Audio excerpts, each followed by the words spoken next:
ಇವತ್ತು ನಮ್ ಫ್ಯಾಮಿಲಿ ಎಲ್ಲ ಸೇರಿ 3 ಆಂಜನೇಯನ್ ನೋಡಕ್ಕೆ ಅಂತ ಹೋದ್ವಿ. ಹಾಯ್ ಹಲೋ ನಮಸ್ಕಾರ ಕರ್ನಾಟಕ, ನಾನು ನಿಮ್ಮ ಪ್ರೀತಿಯ ಶಿಕಾರಿಪುರದ ಹುಡುಗಿ.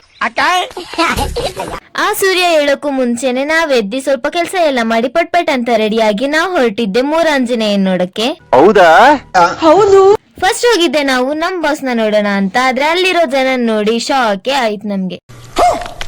ಇನ್ನು ಟೈಮ್ ನೋಡಿದ್ರೆ 5 ಗಂಟೆ, ಜನ ಮಾತ್ರ ತುಂಬಾನೇ ಇದ್ರು. ಕ್ಯೂ ಅಲ್ಲಿ ನಿಂದ್ರೆ ಕೆಲ್ಸ ಆಗಲ್ಲ ಅಂತ ಬೇಗ ಹೊರಗೆ ಕೈ ಮುಗ್ದಿ ಹೊರಟ್ವಿ. ನೆಕ್ಸ್ಟ್ ಹಾಗೆ ರೋಡಲ್ಲಿ ಹೋಗ್ಬೇಕಾದ್ರೆ ಪಾಪ ದೇವಸ್ಥಾನಕ್ಕೆ ಹೋಗ್ತಾ ಇರೋ ಗಾಡಿ ಉಲ್ಟಾ ಆಗಿ ಬಿದ್ಬಿಟ್ಟಿತ್ತು.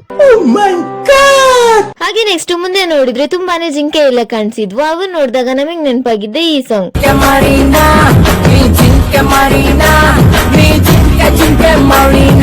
ಈಗ ನಾವು ಬಂದ್ವಿ ಕಾಂತೇಶ ದೇವಸ್ಥಾನಕ್ಕೆ. ಇಲ್ಲೂ ಫುಲ್ ಜನ ಇದ್ರು, ಆದ್ರೂ ನಡೆ ಮುಂದೆ ಅಂತ ಹೋಗಿ ಕ್ಯೂ ಅಲ್ಲಿ ನಿಂತ್ಕೊಂಡು ದರ್ಶನ ಮಾಡ್ಕೊಂಡ್ ಬಂದ್ವಿ. ನೆಕ್ಸ್ಟ್ ಶಾಂತೇಶ್ವರ ನೋಡಕ್ಕೆ ಅಂತ ಹೊರಟ್ವಿ. ಅಲ್ಲಿ ನೋಡಿದ್ರೆ ಗಾಡಿಗಳಿಗೂ ಕ್ಯೂ ಸ್ಟಾರ್ಟ್ ಆಗಿತ್ತು. ಸೊ ನಾವು ನಟರಾಜ ಸರ್ವಿಸ್ ಅಲ್ಲಿ ಹೋದ್ವಿ. ನೆಕ್ಸ್ಟ್ ಈ ಸ್ವಲ್ಪ ನೀರಿರೋ ಕೆರೆ ನೋಡ್ಕಂತ ದೇವಸ್ಥಾನ ತಲುಪಿದ್ವಿ. ಅಲ್ಲಿ ನೋಡಿದ್ರೆ ಅಲ್ಲೂ ಕೂಡ ಕ್ಯೂ ಇತ್ತು. ನೆಕ್ಸ್ಟ್ ಶಾಂತೇಶ್ವರ ಸ್ವಾಮಿ ದೇವಸ್ಥಾನ ದರ್ಶನ ಮಾಡ್ಕೊಂಡು ಹೊರಗ್ ಬಂದ್ವಿ. ಫೈನಲಿ 10 ಗಂಟೆ ಅನ್ನೋಷ್ಟಿಗೆ ಭ್ರಾಂತೇಶ, ಕಾಂತೇಶ, ಶಾಂತೇಶ್ವರ ಅಂತ 3 ಆಂಜನೇಯನು ನೆಕ್ಸ್ಟ್ ಬ್ಲಾಗಿಗೆ ವೇಟ್ ಮಾಡ್ತಾ ಇರಿ. Thank you for watching.